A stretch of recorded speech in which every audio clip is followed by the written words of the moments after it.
गढ़वा में गढ़ देवी माई के दर्शन करब झारखंड में। गढ़वा में गढ़ देवी माई के आरती करब झारखंड में। यूपी बिहार नेपाल न जाइब उत्तराखंड में। यूपी बिहार नेपाल न जाइब उत्तराखंड में।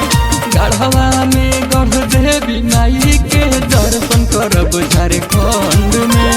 गढ़वा में गढ़ देवी माई के आरती करब झारखंड में।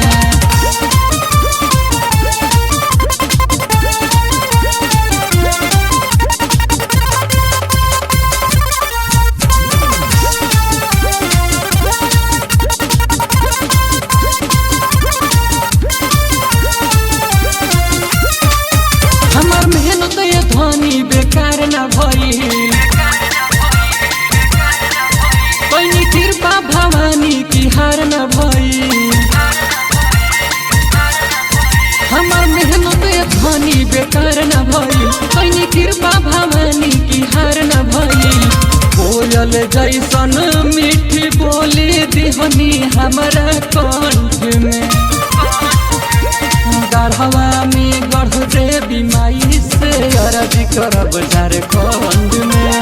गढ़वा में गढ़ देवी माई के आरती करब झारखंड में।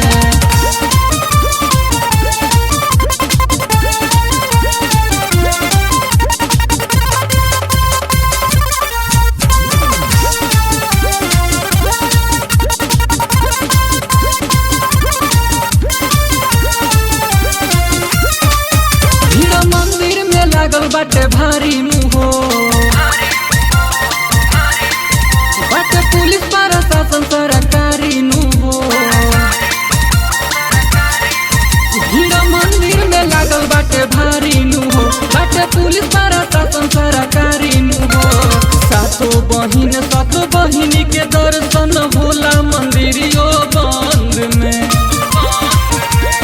गढ़वा में गढ़ देवी माई के आरती करब झारखंड में।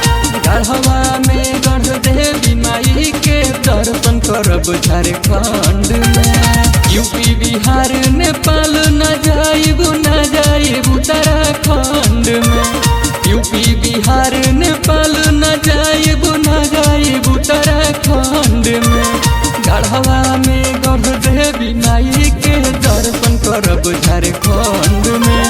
गढ़वा में गढ़ देवी माई के आरती करब झारखंड में।